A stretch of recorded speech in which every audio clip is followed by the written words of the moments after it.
Halo teman-teman semua, selamat datang di podcast kesayangan kita, Kepoin Yuk!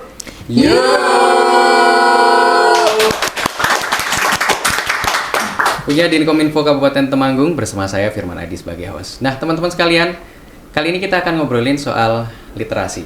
Nah siapa nih di sini yang seneng banget atau cinta terhadap literasi? Nah kali ini kita akan ngobrol dengan sebuah komunitas ekstrakurikuler yang ada di salah satu sekolah di Kabupaten Temanggung. Komunitas itu adalah Komunitas Literasi Gibraltar Man Temanggung atau disingkat Kulintang. Kita sambut pembina dari Kulintang, Ibu Agnes Arining Tias MPD. Selamat datang Ibu. Selamat siang Pak. Apa kabar Ibu? Alhamdulillah sehat walafiat. Bapak gimana kabarnya? Baik, terima kasih Ibu. Nah Ibu, jadi teman-teman kita ini kepo banget, terutama teman-teman yang cinta dengan literasi nih Bu. Nah, kita penasaran nih Bu, sebenarnya Kulintang itu apa sih Bu? Kulintang itu sebuah komunitas di mana anak-anak yang sangat suka dengan literasi, kemudian digitalisasi, itu mereka berkumpul untuk saling berbagi ilmu, sharing, dan saya selaku pembina sekaligus kepala perpustakaan Gibraltar Man Temanggung itu sangat mendukung mereka untuk memaksimalkan potensi yang mereka punya, seperti itu Pak Komen. Berarti Kulintang sendiri ini memang program ekstra dari sekolah ya Bu ya? Sebenarnya dari Kulintang ini tuh bukan ekstra tapi memang suatu wadah. Jadi tidak masuk ke dalam ekstra. Ekstranya sendiri sudah ada yang namanya ekstra jurnalistik. Ada ekstra fotografi, videografi itu ada sendiri. Nah, dari ekstra-ekstra itu ada anak siswa-siswa yang ingin berkumpul untuk lebih meningkatkan kompetensinya, karena kan ada yang pandai monolog, pandai drama, pandai membuat puisi, pandai membuat cerpen, kemudian ada yang menari juga. Nah itu iya termasuk juga, menari juga. Itu kemarin Mbak Alia itu juga ikut lomba, di mana kami itu berusaha mereka bisa mengembangkan potensi yang mereka punya supaya dimaksimalkan untuk berkembang, seperti itu Pak. Oke, makanya memang dinamakan komunitas itu karena gabungan dari beberapa ekstra yang istilahnya masih satu lini seperti itu ya? Iya, tapi kan tidak semua anak itu mengikuti ekstra tersebut ya. Misal ada yang dari jurnalistik itu sendiri, kemudian ada juga yang memang hobinya videografi, itu seperti kemarin Mas Bintang juga ikut lomba membuat video yang ini yang literasi itu ya, literasi itu juga. Mas Fata itu juga kemarin pernah ikut lomba sama perpustakaan, itu juga kita mendukung. Jadi ketika mereka mengikuti lomba, kita tuh membantu untuk memfasilitasi baik mencarikan narasumbernya atau mencarikan peralatannya, menyiapkan, jadi mereka bisa benar-benar bisa berkompetensi. Oke. Nah menarik sekali ini Bu. Sebenarnya bagaimana sih penggagasan dari adanya Kulintang ini? Kulintang ini sebenarnya terbentuk dari 3 tahun yang lalu. Awal mula tidak ada komunitas literasi sama sekali di Man Temanggung. Perpustakaannya pun hanya satu ruangan kelas kecil. Jadi anak-anak itu sudah malas kan untuk memasuki ruang perpus berdebu. Bukunya hanya isinya buku paket, jadi tidak ada yang berminat untuk meminjam buku ke perpustakaan. Mungkin ada 1-2 namanya hanya sedikit. Kemudian waktu itu ada kepala madrasah yang memang sangat mendukung kemajuan perpustakaan. Jadi perpustakaan itu semua dirombak, 4 kelas itu dibongkar menjadi satu perpustakaan. Yang sekarang ini perpustakaan Gibraltar. Namun dari pembangunan itu saya rasa sangat kurang ketika hanya sekedar fisik yang dibangun saja. Maka kami dari tim perpustakaan juga membangun suatu komunitas. Yuk ini sudah disiapkan fasilitas sedemikian rupa, sangat bagus. Tapi kalau tidak ada kehidupan di sana, hanya fisik pajangan saja, itu eman-eman, mubazir. Maka kita bikin suatu komunitas Kulintang itu. Berarti selain memang infrastrukturnya yang istilahnya difasilitasi oleh pihak sekolah, memang ada satu upaya tertentu agar literasi ini hidup dari komunitas gitu Iya, Bu, ya? betul sekali. Betul. Wah, ini menarik sekali nih teman-teman. Jadi bukan hanya dari sisi fisiknya saja, dari perpustakaan fisiknya ada, tapi kegiatannya ada dari komunitasnya. Nah, Ibu, kalau Ibu Agnes sendiri ini sebenarnya mengampu apa, Bu? Saya nggak ada basic dari literasi karena saya basicnya adalah kimia. Waduh, pusing, Bu. Saya basicnya kimia. Jadi menjabat sebagai kepala perpustakaan itu mulai tahun 2017. Oke. 2017 karena saya mempunyai sertifikat kepala perpustakaan sehingga saya didapuk sebagai kepala perpustakaan sampai sekarang. Berarti sudah sekitar 8 tahun. Oh, sudah 8 tahun. Sudah 8 tahun. Berarti sudah punya banyak pengalaman ya Bu dalam membangun istilahnya dunia literasi di lingkungan Mantemanggung ya. Oh iya Pak, saya nggak pernah mau beli buku sebelum perpustakaan itu dirombak karena percuma beli buku ruangannya nggak cukup, gitu. Dan pokoknya tidak memadai lah untuk mengisi buku, maka konsekuensinya adalah harus memperbesar ruangan terlebih dahulu. Oke. Nah, kami penasaran nih Bu, sebenarnya apa sih istilahnya ide utama atau dampak yang diinginkan dari adanya Kulintang itu sendiri? Ide utama atau dampak? Saya tuh sebenarnya fokus ke anak-anak, ke siswa Mantemanggung, supaya mereka itu sebenarnya rata-rata semua punya potensi, tetapi ketika tidak diasah atau diberi masukan support atau kita kasih narasumber yang bagus, eman-eman potensinya itu nggak berkembang. Maka semisal ada anak yang suka membuat puisi, jadi saya memanggil sastrawan dari Jogja yaitu Bu Evi untuk mengisi gimana cara membuat puisi yang bagus. Kemudian setelah dipanggil mereka masing-masing membuat puisi dan kita jadikan satu buku, itu baru puisi. Ada juga yang cerpen, ada juga yang jurnalis, bagaimana menulis berita yang bagus. Seperti kemarin kita mengambil bekerja sama dengan Kominfo, bagaimana dalam kegiatan literasi lebih ke jurnalisnya ya Pak, sama digitalnya seperti itu. Oke. Berarti ini memang membangun minat dari siswanya sendiri ya Bu ya? Ya, betul. Ya, gitu. Oke, teman-teman sekalian, kita akan ngobrol lebih jauh dengan teman-teman yang terjun langsung di Kulintang di sesi berikutnya. Jangan kemana-mana, tetap di podcast Kepoin Yuk!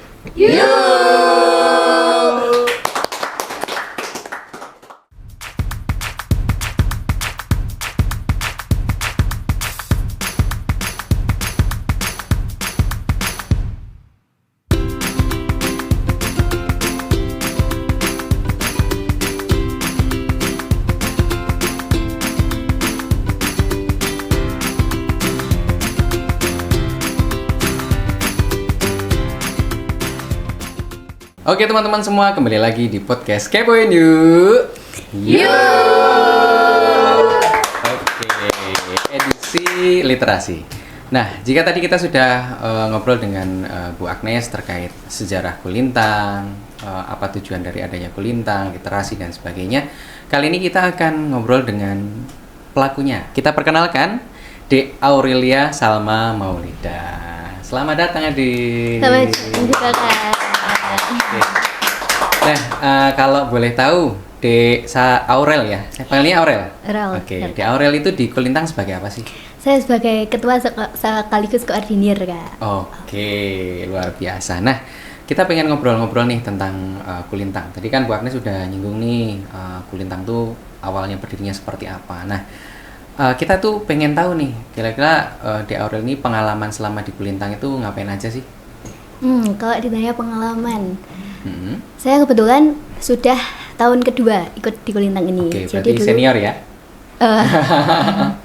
Jadi dulu pada tahun pertama itu saya masuk menjabat sebagai seorang sekretaris. Jadi mau tidak mau saya harus bisa mengikuti rapat karena saya bertugas untuk mencatat notulen. Kemudian di tahun kedua ini alhamdulillah saya diberi kesempatan untuk maju lebih tinggi lagi, menjabat sebagai seorang ketua. Oke. Nah, kalau pengalaman di sisi Kulintangnya itu udah dapat apa aja nih, belajar apa aja nih di Kulintang? Nah, karena Kulintang itu kan komunitas literasi ya, jadi otomatis saya belajar di dalamnya itu kemampuan untuk berkomunikasi efektif, terus berpikir kritis, sama juga bagaimana berbahasa yang baik. Oke. Gitu Kak. Jadi di dalam Kulintang selama saya berjalan ini, alhamdulillah saya jadi berdampak bagi cara saya untuk berbicara di depan banyak orang. Itu yang pertama. Terus yang kedua, saya bisa memiliki keterampilan untuk menulis Kak. Dari yang saya sukanya nyoret-nyoret, tapi ternyata setelah masuk Kulintang bakat saya diwadahi, jadi saya bisa memiliki karya. Terus di sisi lain saya juga dapat relasi yang lumayan luas Kak. Dari saya yang dulu pendiam, saya yang dulu cuma anak-anak SMA biasa, tapi begitu masuk Kulintang saya bisa kenal forum-forum di luar sekolah yang juga berfokus pada literasi. Oke, berarti belajar public speaking, ada apa namanya networkingnya juga, Networking, gitu ya. betul. Terus diwadahi di event-event tertentu.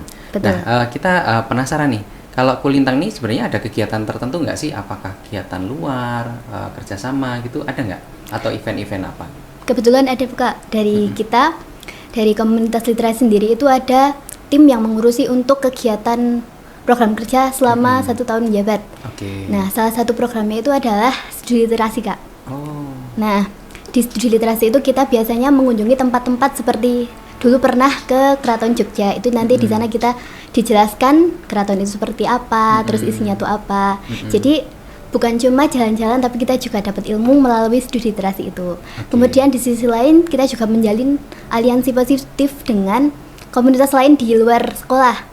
Seperti halnya sejarah Temanggung, di mana kita juga belajar mengenai literasi sejarah, literasi tentang bangsa Indonesia ini sendiri, dan juga biasanya kita mengikuti forum-forum diskusi literasi di luar sekolah supaya nantinya kita juga lebih terbuka, tidak hanya berdampak bagi lingkungan madrasah saja, tapi juga di luar madrasah. Oke. Kalau Kulintang sendiri itu istilahnya badan organisasinya ya, itu ada divisi-divisi nggak sih?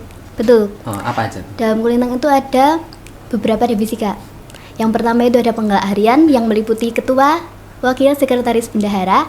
Terus yang kedua ada divisi jurnalistik di mana mereka bertugas meliput dan juga membuat artikel setiap acara. Oke, itu jurnalistik ya. Terus yang ketiga ada juga tim acara atau si event di mana mereka mengurusi program kerja seperti yang sudah saya sebutkan itu dalam menjalankan kegiatan di Kulintang.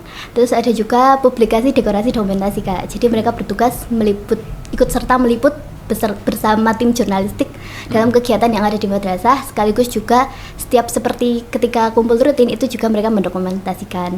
Oh gitu, berarti emang istilahnya ada penempatan sesuai minat-minat gitu ya. Betul, Kak. Yang suka istilahnya peliputan ke lapangan, ada yang dokumentasi bikin dokumentasi foto, video, ada juga yang suka bikin acara gitu ya. Betul. Oke. Nah, kalau kerjasama gitu ada nggak dengan kelompok-kelompok di luar sekolah gitu? Kebetulan kalau kerjasama kita sudah menjalin aliansi dengan komunitas Universitas Balakarta. Mereka adalah forum diskusi bagi anak muda di Temanggung. Kita juga ikut serta beraliansi dengan Forum Sejarah Temanggung yang biasanya mereka menggagas isu-isu di balik kota Temanggung nggak? Gitu. Terus juga kita sudah bersama tim book party di mana tempat diskusi kita mengenai sebuah buku. Oke, berarti ini sebenarnya meskipun skopnya di Temanggung tapi konektivitasnya itu luas sekali ya? Iya. Oke, nah sebagai seorang ketua nih, De Aurel, apa sih sebenarnya visi misi yang mau dibawa untuk Kulintang sendiri? Untuk visi misi, saya tuh pengen mewujudkan kader yang asik. Oke. Kenapa kok saya bilang kader Kak? Karena sebuah komunitas yang berdampak, sebuah komunitas yang nantinya akan memberi banyak hal positif ke orang lain itu pasti dimulai dari penggeraknya. Oke. Jadi asik itu adalah singkatan dari aktif, solutif, inovatif, dan kreatif. Oh, itu singkatan? Ya. Oke. Betul sekali. Oke. Terus misinya adalah mungkin lebih ke program yang ingin saya bawa ya. Jadi yang pertama adalah saya ingin mengadakan sebuah program itu namanya KTI Kak. Apa itu Kak? Kulintang Tebar Informasi, Kulintang Tebar Inspirasi. Oke, menarik ya. Nah, jadi di KTI ini kita biasanya membahas tokoh-tokoh inspirasi di Indonesia atau kita memberitahu ke khalayak ramai bahwa literasi itu nggak cuma baca tulis loh, gitu. Jadi kayak kita fun fact about sesuatu itu kita masuk ke dalam Kulintang Tebar ilmu itu. Nah, kemudian ada juga Pintar atau pembinaan literasi remaja. Jadi di sana teman-teman atau anggota-anggota saya akan diwadahi bagaimana public speaking yang baik, bagaimana cara meliput yang baik, bagaimana menulis artikel yang baik itu akan diwadahi dalam pembinaan literasi. Berarti ada soft skill dan hard skill di situ ya. Betul. Oke. Nah, kalau harapan De Aurel ini buat Kulintang kan pastinya ada regenerasi ya, Dek. Betul. Dari De Aurel nanti ada adiknya, adik kelasnya dan selanjutnya. Harapan De Aurel apa sih? Kalau untuk harapan, semoga di tahun-tahun selanjutnya Kulintang masih tetap bisa berjalan, bisa lebih berdampak lagi bagi teman-teman, nggak cuma di lingkungan madrasah tapi juga di luar madrasah. Karena salah satu tupoksi Indonesia Maju itu adalah peningkatan literasi. Karena tidak mungkin generasi itu akan maju jika kita tidak diberi pemahaman mengenai literasi, Kak. Karena literasi bukan cuma tentang baca tulis, kembali lagi saya tegaskan, literasi juga tentang bagaimana kita menyelesaikan masalah dan juga bagaimana kita bisa menerima pendapat orang lain. Itu juga termasuk literasi, Kak. Terus saya juga ingin semoga di tahun-tahun berikutnya bisa lebih terwujud lagi apa yang kita impikan, bisa lebih dikenal lagi, bahwa kita ingin membuat statement bahwa literasi itu tidak membosankan. Karena biasanya anak-anak itu berpendapat bahwa apa sih literasi itu kok cuma membaca kan nggak asik. Nah, kita pengen membawa bahwa literasi itu nggak cuma itu loh, literasi itu asik. Bahkan kalau kamu punya bakat nyanyi, kamu punya bakat menari, itu juga termasuk literasi. Oke. Nah, teman-teman sekalian, ini luar biasa sekali pesan-pesan yang sudah disampaikan oleh De Aurel ini sangat visioner, membuka mata kita bahwa literasi bukan hanya soal baca tulis, tapi salah satunya adalah menyelesaikan persoalan yang ada di lingkungan kita. Terima kasih De Aurel atas waktunya di sesi kedua ini. Nah, teman-teman sekalian, di akhir sesi nanti akan ada satu penampilan dari teman-teman yang akan menampilkan sebuah monolog ya. Betul. Oke, judulnya apa? Judulnya Sapa Ibu di Bulan Juli. Sapa Ibu di Bulan Juli. Nah, kita akhiri, tapi tetap saksikan di sesi monolog nanti. Terima kasih, sampai jumpa di podcast kita selanjutnya di Kepoin Yuk. Yuk.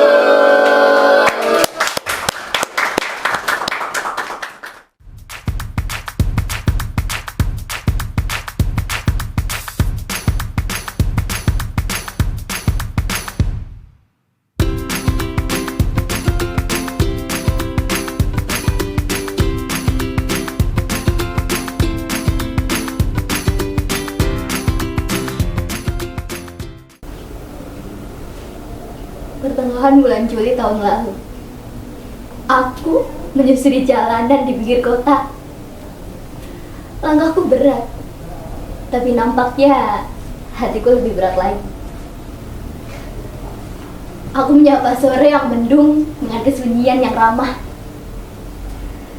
Seketika aku tertunduk, mengingat bulan itu. Dulu, Juli adalah bulan favoritku. Bulan saat aku masih bisa menyebut namamu tanpa air mata dan penyesalan. Aku rindu, Ibu. Rindu saat aku belum mengenal kata cinta. Cinta yang tak pernah mengenal waktu. Dulu, hari-hariku begitu indah. Tangisku hanya masalah waktu, dan masalahnya hanya dimarahi ibu karena terlalu banyak bertanya. Tapi sekarang, Bu, pada siapa aku harus bertanya? Sekarang temanku hanyalah imajinasi. Aku berjalan dalam keheningan yang memisahkan, dikelilingi oleh pertanyaan yang tak bisa dijawab sendiri. Aku merindukan malam-malam kita, Bu. Pelukanmu yang hangat, nyanyianmu yang menenangkan. Tapi aku bodoh, Bu. Aku bodoh. Aku terlalu cepat tumbuh, terlalu cepat melepas genggaman tanganmu. Sekarang semuanya terlambat. Engkau pergi terlalu jauh untuk kususul. Ibu, bagaimana diriku tanpa dirimu? Bu, apakah sapa terakhirku hanya pada bulan Juli? Apakah aku masih bisa mendengar suaramu? Sekali lagi, aku rindu, Ibu.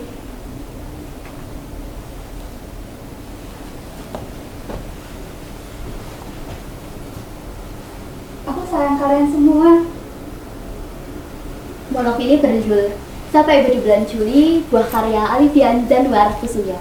Dari kami, terima kasih.